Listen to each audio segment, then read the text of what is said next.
The video. Hi everybody, how are you doing? Welcome out there. I'm gonna lose my hat. My name is Phil Larson. I coordinate veteran and military studies. I'm veteran and military. What is my office? Veteran and military services. Sorry, it's been a long week already. Veteran and military services at the University of Michigan. I am happy to host Veterans Week this week.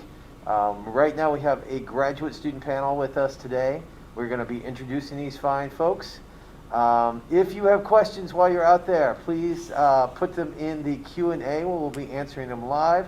We have a very minimal kind of guest live here today as far as numbers wise, although, you know, we're happy to have our person here in the audience.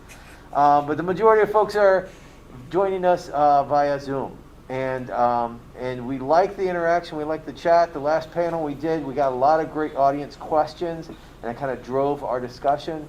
And so I encourage you to do that today. If there are questions you have, especially if you haven't served in the military, please ask us.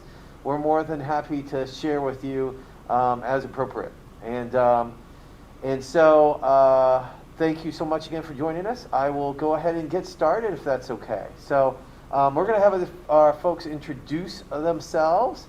First up, the slides are there. We were just talking about it. I'm going to have Taylor say hello and kind of say a little bit about yourself. So just speak kind of that way into the mic. Right. You don't have to use the big mic if you don't want to, but toward the webinar mic. Okay. Well, thank you. Yep, my name is Taylor Andrews. I am a lieutenant commander in the Coast Guard, and I entered the Coast Guard like right after high school. I was lucky enough to go to the Coast Guard Academy. Graduated there in 2008. Went to Naval Flight School down in Pensacola, Florida. From there, I went up to Humboldt Bay, California. Had never been out to the West Coast before, so awesome opportunity to go see another part of the country. Had a blast up there, spent 5 years, then transferred back down to Florida for a unit in Jacksonville. From Jacksonville, I most recently was at Air Station Detroit, right up on the Great Lakes. Did that for 3 years during search and rescue right here in Michigan. And most recently transferred over to start a grad degree here at U of M. Like I said, still active. I'll finish the degree and then go back out to the fleet at a aircraft overhaul facility. So that's me. Anything else? No, we'll get back. We'll get back to you. Well, Pete's next. All right, hi everyone. My name is Pete Cinco. I'm from Williamston, Michigan, so just up the road from here. I graduated from the U.S. Military Academy in 2015 and commissioned as a field artillery officer in the Army. I did just over 5 years, was stationed with the 173rd and Airborne Unit out in Germany and Italy, and then served for about a year and a half with the 75th Ranger Regiment, and had one deployment to Afghanistan in 2019. I shortly thereafter transitioned out and decided to do something different with my life, and starting medical school now here at the University of Michigan, so happy to be a part of this. All right, thank you. Alan's not here right now yet. And is Daniel? Nope. And Michael. Sure. Hi, my name is Michael Hoffman. I served in the U.S. Army.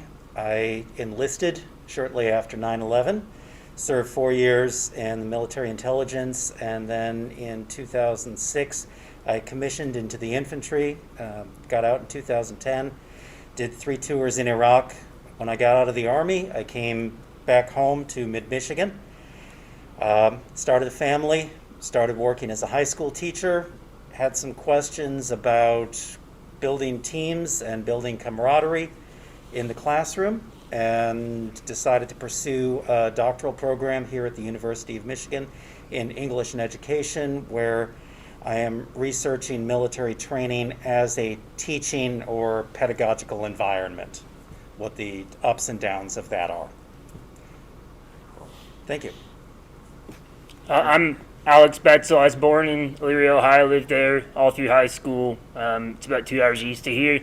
I went to Brown University for undergrad, commissioned through a summer commissioning program out of Quantico, did TBS in Quantico, flight school in Pensacola, then F-18 school in San Diego, then to Beaufort. I did 2 deployments to the Pacific and 2 deployments to the Middle East while I was in my fleet unit as a F-18 backseater.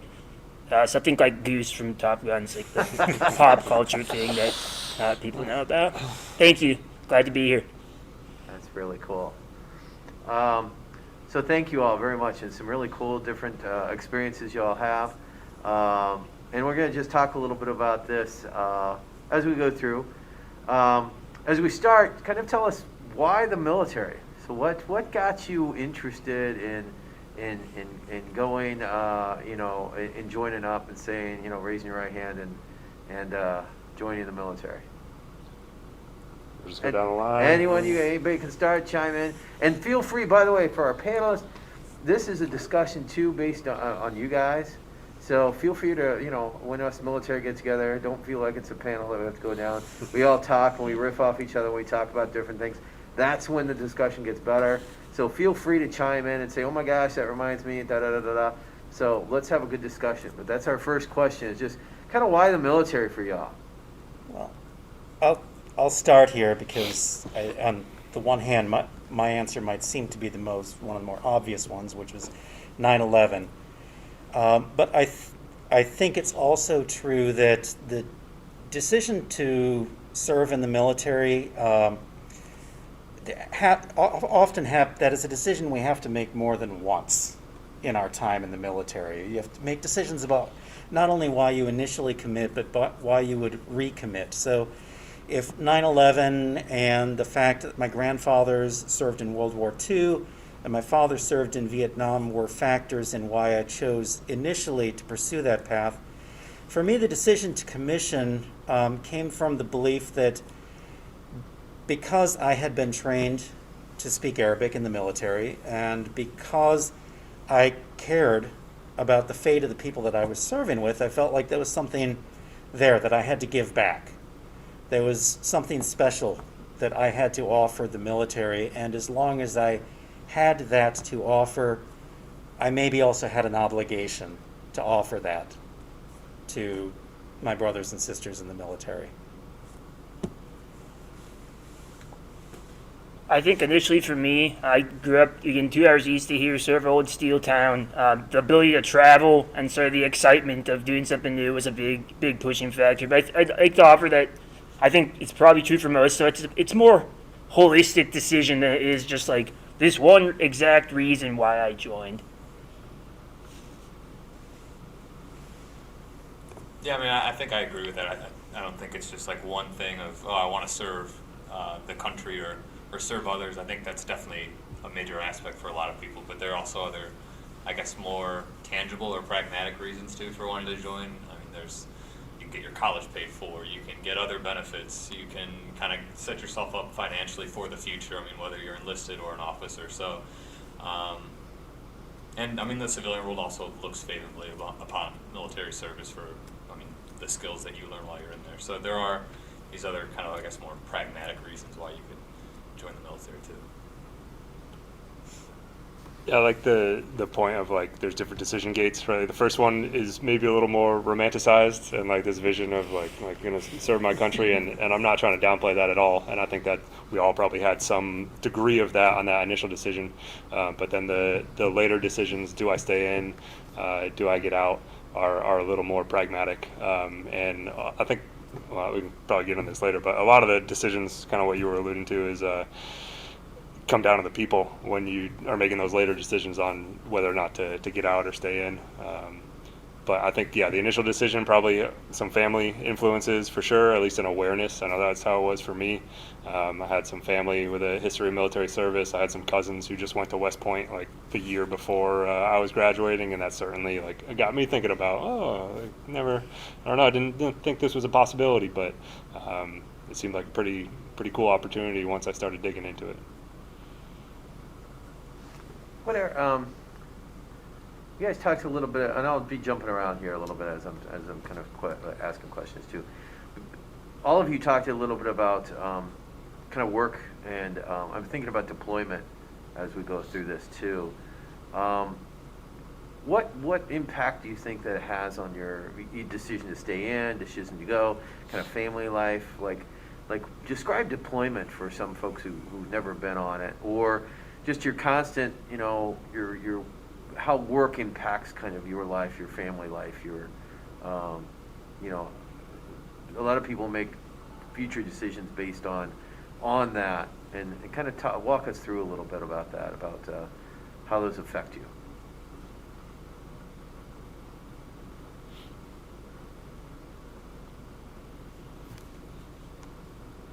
And anyone can start.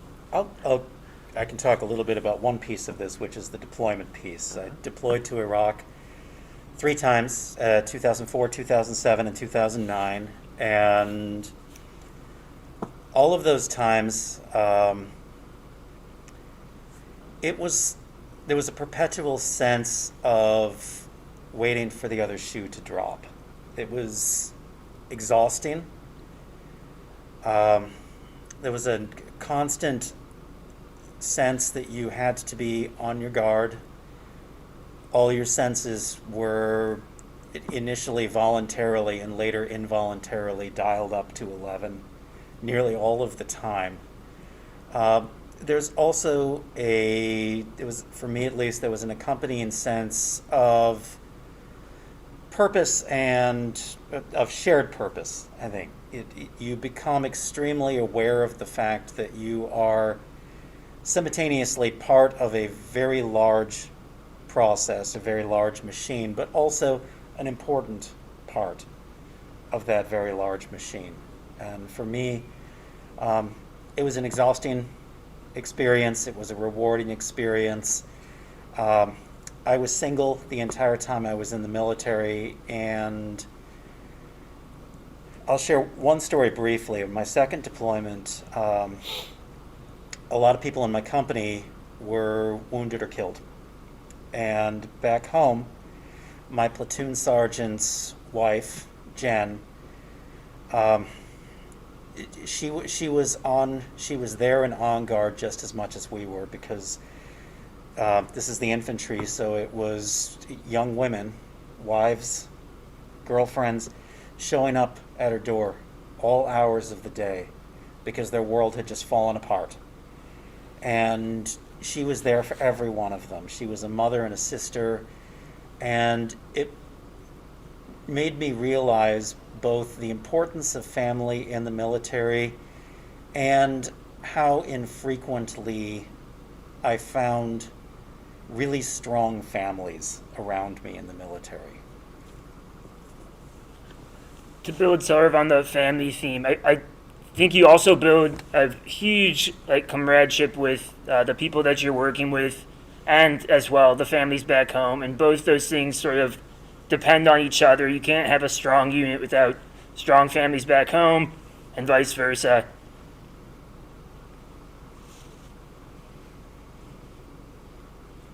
I think just to kind of touch on the deployment, like mine was just, I feel so different from something that Michael went through, because we were talking about it before the panel, but I mean, he was deploying multiple times for probably year, maybe 15-month deployments.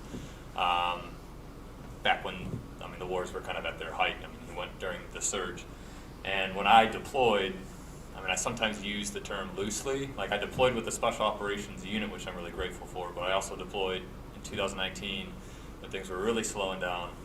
And I mean, I didn't feel like I needed to have my senses at like a heightened alert 99.9% of the time, because I was spending most of my time in a compound, Bagram, which was, I mean, like the biggest base that we had in Afghanistan, and I was sitting next to contractors who just kind of go over there, and they're constantly in Afghanistan, and they were at much of a risk as I was, and I was just kind of doing 12-hour shifts every day, and I mean, that was exhausting in the sense that I'm just constantly staring at screens and tracking missions that are going out and things like that. And I don't want to downplay the work that we were doing, but it also was just a completely different war, I feel like, at that point. And so sometimes, like, I personally struggle to relate to someone like Michael, who I feel like they were kind of taking like the brunt of the action. I was just, I mean, by I guess essence of time, I was just later to those types of experiences. And then the last thing I guess I'll say about the deployment, at least for me personally, my decision to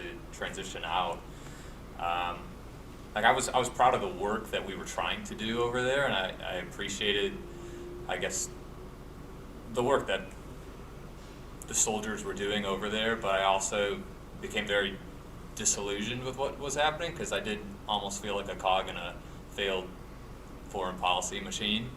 And I was just kind of questioning, like, are we doing more harm than good while we're over here? And obviously you want to do your job as best you can. You kind of put those thoughts to the side while you're in the middle of the action. But I guess when I came back, I was thinking, well, what good came out of that? I really don't know. And then, I mean, we all know what happened a couple months ago with the fall of the, I mean, evidently pretty corrupt government that they were trying to support over there. So, I don't know, just kind of conflicting emotions about the deployments. So I purposely reserved my comments to let you guys go first. I always hesitate to use the word deployment or tell the people around me not to, out of respect for the other services who truly do deploy for 12, 15, 18 months and get extended. And yeah, I think that's an incredibly difficult thing to deal with and work with for your family. I refer to my time on ships as underway internships. And a little bit of joking, but also giving the due respect that you guys deserve. But I can tell you that even 3 months sitting on the boat, like not being around your loved ones, is also a challenge. And while I can rationalize it to say like, oh well, you know, tell my wife, it's like, oh, well, at least it's not 18 months like my cousin. That doesn't necessarily make it easier for the other people. So yeah, it's something that is a reality of military life to some degree that you can expect to take some part in. But it's not all bad, right? There's plenty of amazing camaraderie and relationships that come out of it, as well as probably some soul searching in the midst of it. That not to mention, like, I don't know how you guys feel. This is maybe going on a tangent a little bit, but I feel like a lot of the experiences that I've had in like adventure and everything are like wild in comparison to my friends and colleagues who haven't joined the military, right? And you know, the comparison of my day job of whatever, going and flying a sortie versus someone dealing with tax returns, and it's like yeah, you know, I'll take that one, even though it comes with some other things that they might not have to deal with. Like yeah, I'm going off on some tangents here. No, I don't think so. I include that specifically. So when you talked about, you know, flying, and that you know, I always think the Coast Guard gets kind of underrated for all the stuff they do, because it's day to day putting yourself on the line and doing stuff to help other people. So you know, that's its own risk of, you know, going out, putting on the suit, getting in the chopper, doing stuff too. So thank you very much. Yeah. Yeah. I wanted to respond to something that Pete said earlier.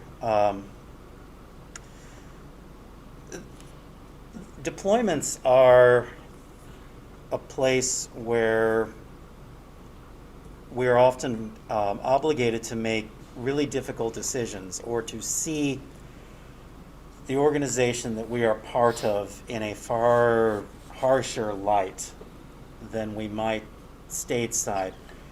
But I think that when you're talking about service, and this is part of the reason that my dissertation ended up the way it did, if you focus too much on the deployments, you lose sight of everything that is built beforehand into all of us. People often reduce military service to a tendency toward obedience. That what we do is follow orders. But to my mind, the chief virtue of military service is not obedience, but integrity. That we are trained to make difficult decisions and to stand by those difficult decisions. And this came to mind, Pete, when you were talking about your mixed feelings, because I experienced a lot of those same mixed feelings during my deployments in Iraq. We would get orders, people would bring us ideas, and it would be tolerably clear that whatever it was that we were asked to do or the way we were asked to do it wasn't going to sit right with the people who actually had to do it, and that was the place where we had to be a little bit imaginative and to put integrity first. But it wasn't something that it was something that was tested on deployment, but it wasn't something we learned in deployment. It was something we already knew how to do before we got there. The same thing with a lot of the bonds. We were family, but we weren't just family on deployment. We were family before we got there. And I think that that's an important thing to remember about military service, is that the baseline of military service isn't the deployments. It's the training that we all go through that makes us what we are, if anything valuable is going to come out of our service. Sort of a weird perspective on that. For like fighter aviators, the far more dangerous thing is the stuff we do in training than any of the deployment stuff. It sort of like inverts that around in terms of like how people think about deployments and loss of life and, you know, family, building that on a deployment versus building that at home. Absolutely. So, I mean, that transitions into the next question I was thinking of too. Is what do you think how do you think your training fits with, especially grad school? Like, how do you think that your military background kind of prepares you for school, and especially grad school now? Are there things that carry over from it? Are there things that don't? Have you learned anything? Is there something you can insert into the classroom that you wouldn't otherwise? What do you think about that? Like, how does the military stuff fit in with your school life? I think academically, not so much, as my first round of tests will will show you. But you know, I haven't taken a course since 2008 when I graduated undergrad. So like that's a little rough. But so many other things I would say are valuable in that. Yeah, I certainly have a lot more perspective on what I need to focus on and what I think is important. Time management and scheduling. Being, I don't know, just more of a mature adult for sure, tackling something, you know, challenging or large, like going back to school. I definitely feel like prepared, able to do that. Like I said, the academic piece, I'm struggling a little bit, but I'll get there. It is kind of nice to take a little step back. In my previous job, you know, I was responsible for a hangar deck full of mechanics, and like right now I'm just responsible for me, really, which is a big change. And I see that as like, it's like, oh, okay, that should be make this situation a lot easier. The scope of my responsibility. Yeah. There's almost two questions here, and one of them is like, what did I gain that allows me to do well in school, and the other is, what do I bring that helps the rest of my class, or do I contribute something special? I haven't been at school long enough to say if I'm actually contributing anything yet, but for me personally, I think I have the perspective thing is the big one. I am so much less stressed, I think, than my peers are about summer jobs, grades, what's going to happen next. It just seems like everything's going to be fine. Yeah, I'd echo all those things. That's something that I noticed when I kind of went back into the academic world last year when I was doing some pre-med coursework. And yeah, I think a big thing is the perspective. I think another aspect is just a resilience where you just kind of are groomed in the military to put up with a bunch of stuff that you just have to put up with it, and that's kind of the end of the story. And so I think that without you knowing it, kind of subliminally, it just kind of toughens you up, and you get a thicker skin, and you just kind of brush things off, which is, I mean, I think the military does offer a lot of good kind of life skills, life hacks, and that's just one of them, is where you can prioritize, and then you can say, you know what, this will all work out, like I'll get through it. I'm not going to sweat the little things. I'll focus on what's most important, and cooler heads will prevail, and I'll get through this. So. I think for my part, I I knew after I left the military that most jobs, most professions will take everything you are willing to give, Yeah. and that most jobs or professions are not actually worth the level of commitment that the military was worth for me. Which meant that coming out of the military, I knew I wanted to defend a large amount of my personal life from professional encroachment. And I knew that that was a fight worth making because the odds were low that I was going to find something ever again that felt like it deserved as much of my time and energy as I had given the Army. The other thing, and this is my dissertation topic, which means that I could go on about it for hours, so Phil, just, slap me down at some point if you need to. But one of the things that really came out of my dissertation research was the idea of care. That the military tends to be structured and organized in ways that make it really easy for people to care about each other. Because we have, as officers and non-commissioned officers, we have explicit care responsibilities to the people around us.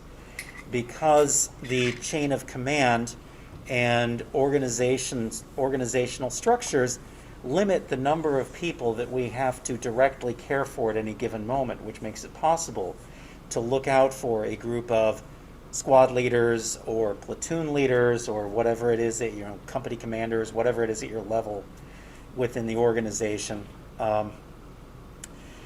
And that I miss that care. That is something that I intuitively brought to my role as a public school teacher, was creating a lot of downtime in my classroom where students could get to know each other, chat, because the military does that. Hurry up and wait is our watchword. And one of the upsides of that is we have a lot of time to just get to know each other, find out who each other are. It's something that I've really found missing in a lot of civilian life, and it's something that I go out of my way as a teacher, writing instructor here at the University of Michigan, to facilitate in my class. And it's something that, with respect to the dissertation, and I'll wrap up this by simply saying, it's occurred to me that the military is engaged in a fairly brutal business most of the time. And yet, we are structured to care for each other. And it kind of makes me wonder why a lot of organizations and projects in the world with much warmer and fuzzier goals are not structured to care. That's cool. What examples do you, what have you, kind of going off of that, because I think that is one thing that people miss when they come out, and I think that's the difference, is what examples do you all have of that kind of care, or that kind of being with each other, or, but kind of telling the civilians world this, because they don't always understand that level of camaraderie and that level of togetherness we have. So if you can share a little bit about that, that you faced while you were in the military. The caring, the kind of looking out for each other. Got your six. I just saw on that. So. Okay, my example is a lot more mundane. It's weapons draw for rifle range. If weapons draw is at 06, your company commander will tell you to be there at 0545, which means that your platoon leader will tell you to be there at 0530, which means that your platoon sergeant will tell you to be there at 0515. And next thing you know, it's 04. You are there 2 hours beforehand, and you don't actually have anything that needs to get done. And if you can't figure out how to chat with the people next to you, probably the people that you work with all the time, squad, team, platoon, if you cannot figure out how to chat with those people, it's going to be a miserable, long day. It was going to be a long day anyway. And there is no place, and I have worked in public schools, and I've worked in different types of retail management, and I've worked in law offices. I've never encountered a civilian environment where people would have looked on it as job well done if you managed to kill 2 hours of your day without producing anything. Sure. Yeah, just kind of going off what Michael was saying, some of my best memories are just kind of like smoking and joking with the guys during those those white space, those downtimes that you have inherently built into the schedule. And it's definitely one thing I miss. There's a sense of camaraderie that's lost when you leave the military and, I guess, enter the civilian world, just because, I don't know, there's just something about kind of, not necessarily deployments. I don't have any like heroic deployment stories of how I bonded with my soldiers or with my NCOs or non-commissioned officers or anything like that. But I think when you just kind of go through kind of crappy training events together, or you're sleeping out in the rain and snow. I mean, I was cuddled up with my non-commissioned officer in like a foot of snow for like 3 nights, just doing a training rotation in Germany one time. And it's, I don't know, just moments like that where just kind of like all barriers are broken down, and I don't know, it just builds a very, I think, strong bond. It's just tough to mimic, I think, in the civilian world too, because when are you going to have that opportunity to, oh, well, we're out here and it's 15 degrees, snowing, we're miserable, and we're allowed to sleep for like 45 minutes, whatever. It's just different. But Yeah, I think I like the thread you're going on there of like there's no space to be fake. I guess like your barriers are down, right? You're seen as a real person and all your flaws and everything to everybody.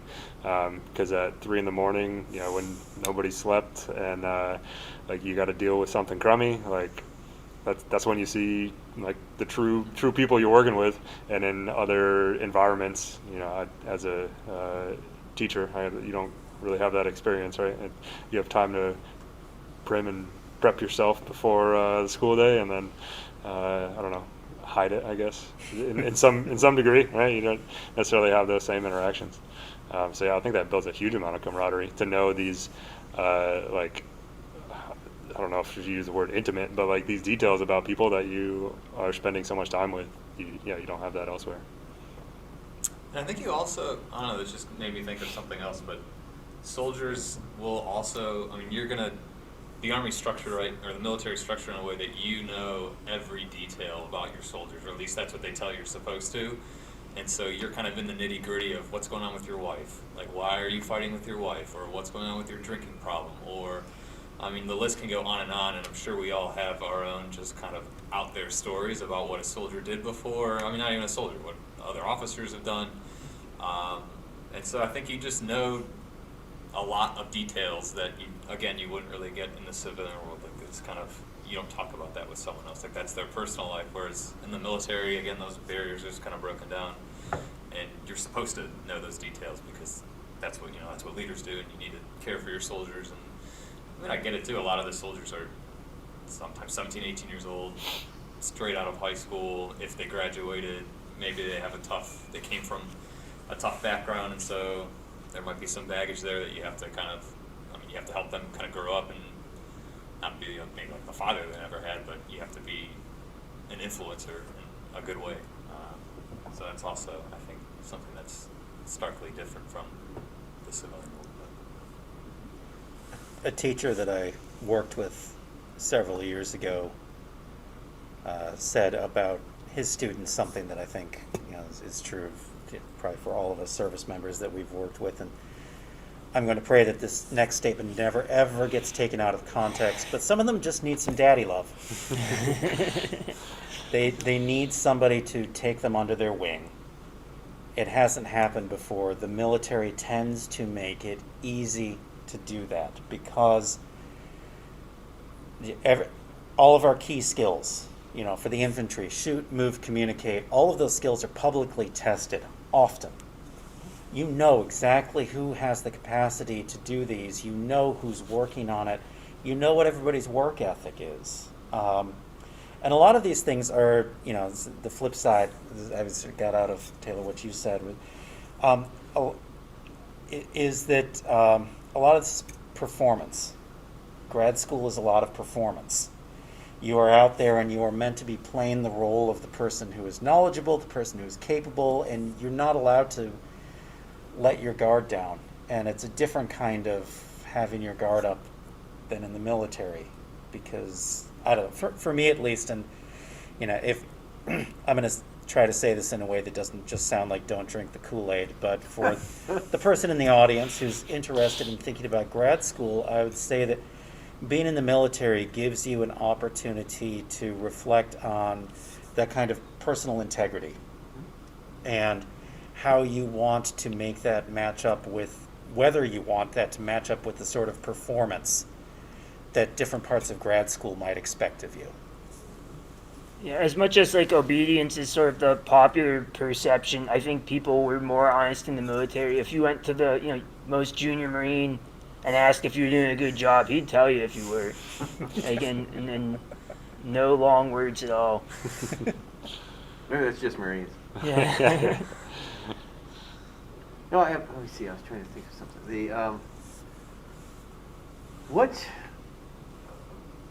There we go. So you're trained, and the military includes a lot of leadership training, a lot of either NCO or officer training of leading others and being leaders.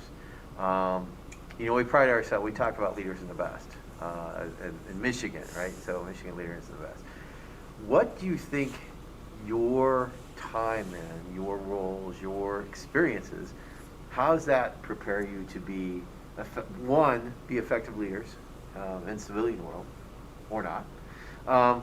But B, what do you think that your peers, your colleagues, your future colleagues can learn about leadership from you in the academic or even in outside world?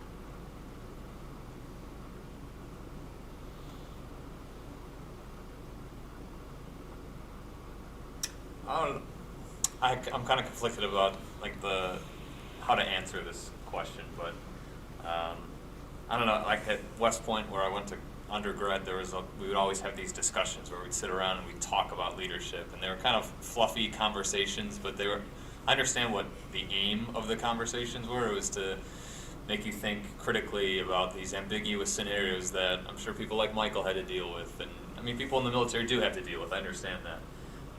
But I guess I never really got that much out of those discussions. I think the leadership really happened kind of where the rubber met the road, and it's when you're in a situation and you're having to deal with maybe an issue that's going on with a soldier, or I don't know, just make some more difficult decisions, and those just kind of happen in the moment. And I think that's where the leadership is kind of forged. And then there's this element in the military of you place the mission first, and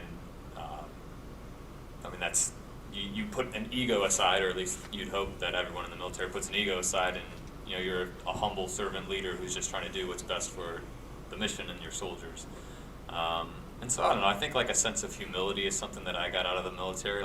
None of us are superheroes. If I got a good report card while I was in the military, it wasn't because Pete Cinco's an outstanding officer. Far from it. It's because you have great non-commissioned officers or soldiers who are willing to work for you, and you treat your soldiers right, and they'll help you out in return. And then together, as a team, you get things done. And so, I don't know, it just kind of made me realize that I am nothing special. You just have to build a good team around you, and then the team will help you achieve your goals. And that's all you really want to do at the end of the day, is accomplish whatever your mission is in the military or in the civilian world. You do that as a team. So I think the team and the humility are the big things that I kind of got out of it. It's big.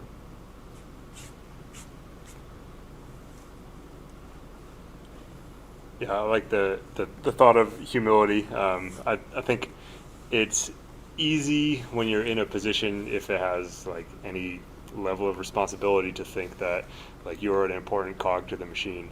And it's a great reminder, the second you leave a unit, guess what? It still functions. Everyone's replaceable. So being able to have that knowledge or that perspective to say yeah, I am not the one-all solution to whatever. I am trying to be as helpful as I can to those around me to make everything run as smoothly as possible. But to know yeah, I don't have all the solutions. We're going to work better as a team. There is decision points where you may be called to actually make a decision that drives other people's actions. But for the most part, I think that lesson of I am not the most important person in the room, you learn very quickly, and will treat you well later on to have that humility. So yeah, I like what you're saying there. Yeah, we've talked about like continuous evaluation, this sort of like objective standard, like every single day, and everyone makes mistakes. If you don't have humility, you're gonna quickly find that you're not gonna have friends either. And the person who's in charge of everyone in a squadron, they're still flying a plane, and they make mistakes too, and they make big mistakes just like anyone else. But they're still in charge, not because they're objectively better at flying a plane than anyone else, but it's because they have things like humility and these other interpersonal skills and organizational skills that allow them to gain other people's respect generally. Yeah, I think so on the topic of respect and leadership, like you're given a level of respect based off of rank, right? The different levels of respect. But that doesn't mean anything, right? You're just clothing. It's the respect, like the more interpersonal leadership, that's the real valuable stuff that will allow you to work well with a team, so that when you are that person that makes a mistake, other people are there to pick you up instead of say like, oh yeah, like that guy sucks, here's the proof. So yeah, just different levels of it, and what really counts is the interpersonal stuff and caring for people. Yeah, a couple things came to mind. One of them, with respect to that last point about rank and authority. A service member I was talking to, they told me a story about how they were at a going away party for their squad leader, and they said, if First Sergeant told me to jump off a bridge, I would do it, but I would look at what's down there first. If my squad leader told me to jump off a bridge, I don't need to look. I'm just doing it.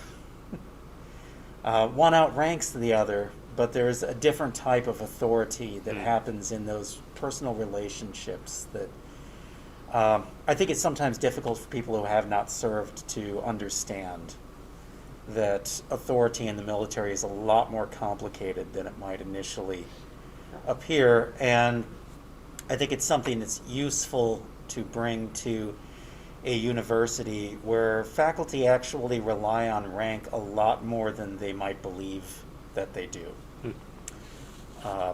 and put a lot more stock in the idea that U.S. students are going to listen and adhere to everything I say because I'm on faculty.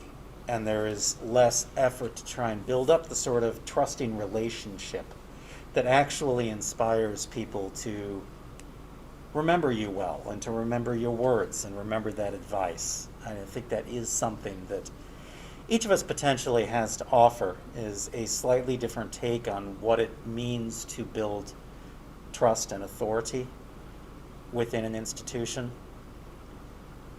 The other thing that came to mind was,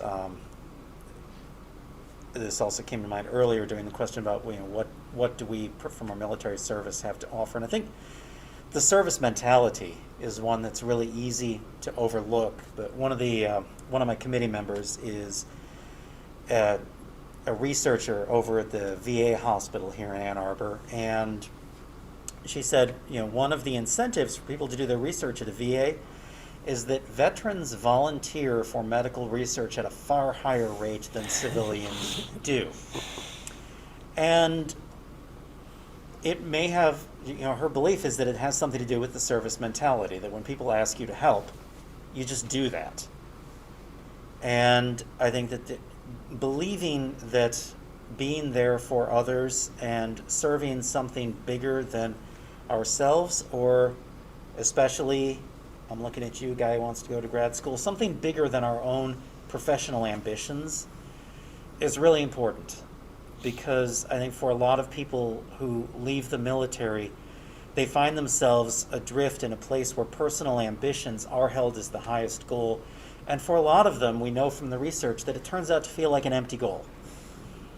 You need something bigger than yourself. And for a lot of us, the challenge of transition is successfully filling in that gap, successfully finding that new mission is one way to think about it, in the absence of a higher organization that is just going to assign a mission and a bunch of teammates to us. We now have to build the mission and the team ourselves, and that can be tough.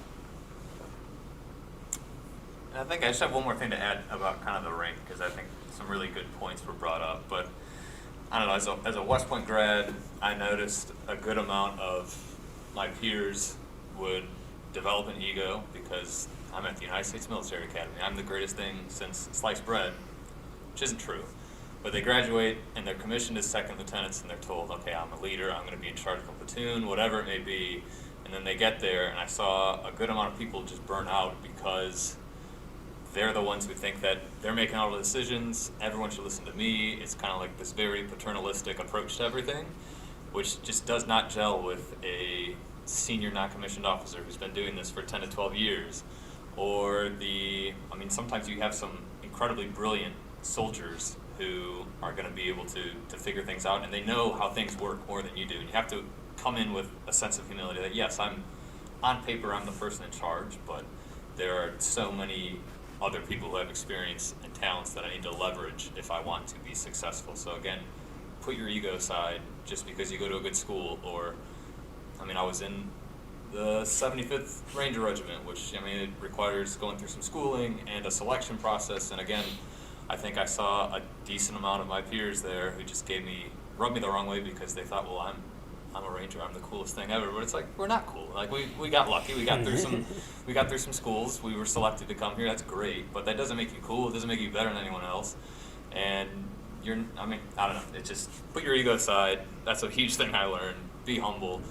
There was one more thing I was going to add on to that, but I don't know. Oh, I was just going to say, I'm in medical school now, so I think having those experiences are going to hopefully prepare me well to become a physician one day, because I don't want to be a brand new physician who shows up to his medical team and starts trying to boss everyone around and act like, well, I'm the physician, I'm the one who has a doctor in front of my name, like, listen to me, because that's not going to go well. It's going to just rub everyone the wrong way. I'm going to lose the trust and support of nurses and other players, physician assistants who are on that team, and you can't do that. Like, it takes a team effort to get things done. No one, I'm sure there are those people, like one spectrum, who can just figure out everything on their own. I'm not one of those people, so you need a team to be able to figure that stuff out. Sure. The team, Bo Schembluck. Exactly. So for anybody out there, do you have any questions? Do you guys have any questions? So you mentioned a lot about your experiences in the military and how that's benefited you in grad school. Is there any time in service or things that changed in you while you were in service that made grad school harder? I think it's a little different when you take a break from school.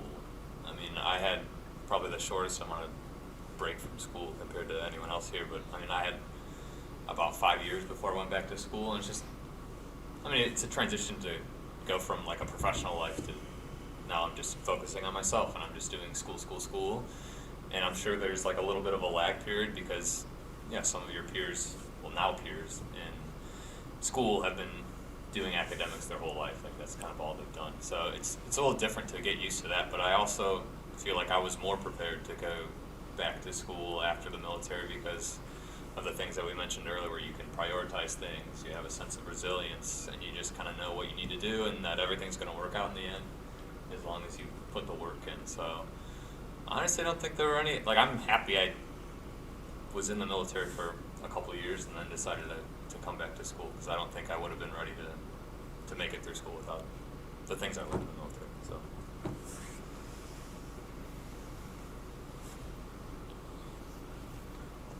We talked about prioritization earlier and how things aren't as important to us, and that can also be a negative.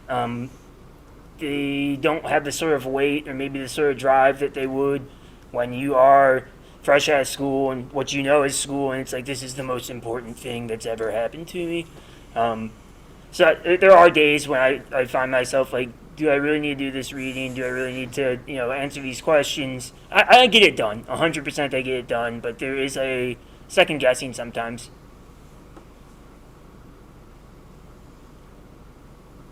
Yeah, I can't really think of anything that's maybe worse off for the experience. My biggest hurdle right now is like, I'm in engineering school and I've never used MATLAB before. Like,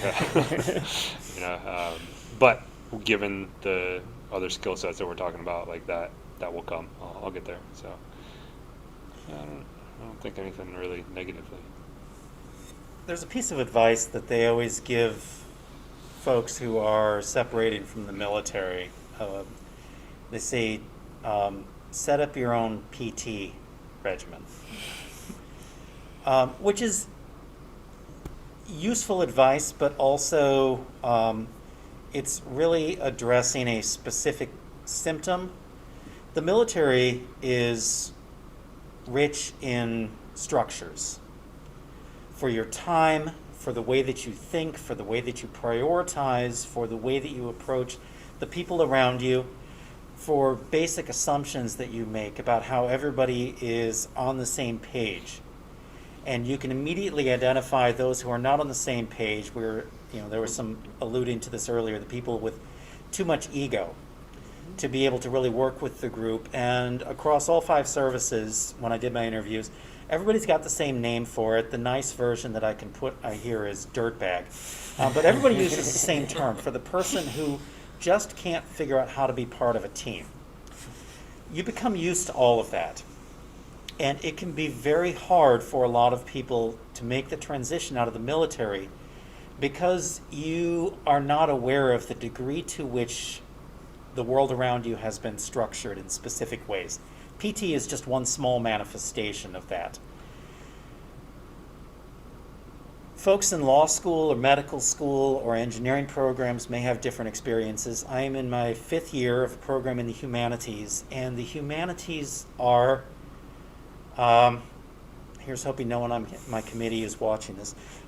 The humanities are a dog-eat-dog world. It is a zero-sum game where there are winners and there are losers, and everybody is in it primarily to advance their own career. And for me, that has been a very difficult adjustment. I'm not used to an environment where teamwork and collaboration are actually considered to be professional liabilities. I don't want things published with multiple names on them because that doesn't get me as far as the thing that's got just my name on it. In the social sciences, in the medical world, 8 names on a paper is normal, and it is perfectly acceptable. In the humanities, you don't do that. And so I would say, one of my recommendations might be not so much to avoid fields for graduate school, but to take seriously the ethos of different fields and disciplines that are out there.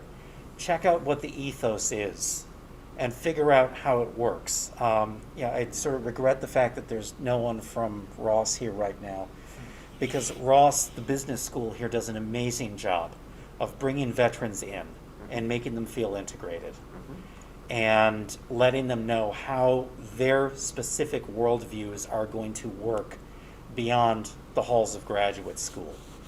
So I guess I can find ways that the mindset that I adopted in the military has not meshed well with the disciplinary attitudes around me. I'll be honest, I tend to see that as a shortcoming of the humanities, not me.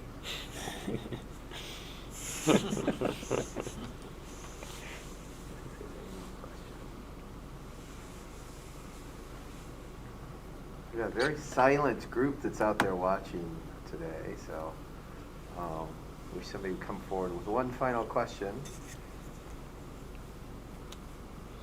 So I think that's good.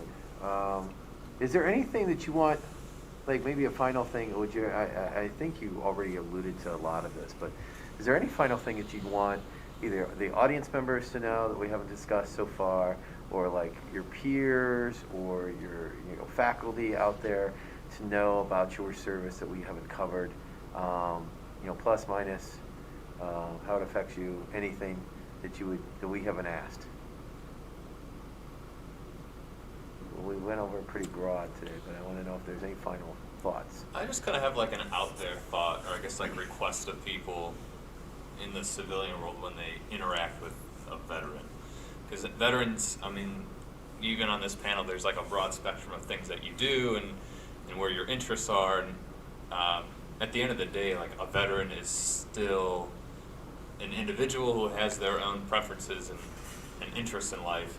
So I know we all use schemas to kind of group people and create stereotypes. I don't know, I would just, I guess, challenge people to be open to talking to a veteran, getting to know them like as an individual for like what their interests are, what they like to do, why they're in grad school or why they're back in Ann Arbor or whatever. Like, feel free to approach them and I guess kind of break down some of the stereotypes that people have of, I mean, oh, you must have PTSD or there might be something triggering you or whatever it might be. I mean, we're human beings at the end of the day, and back in grad school or doing something different for a reason. So feel free to approach veterans and kind of get to know them for what they are. I mean, they aren't baby killers and they aren't all the heroes that sometimes the movies make us out to be. So just get to know us as people. But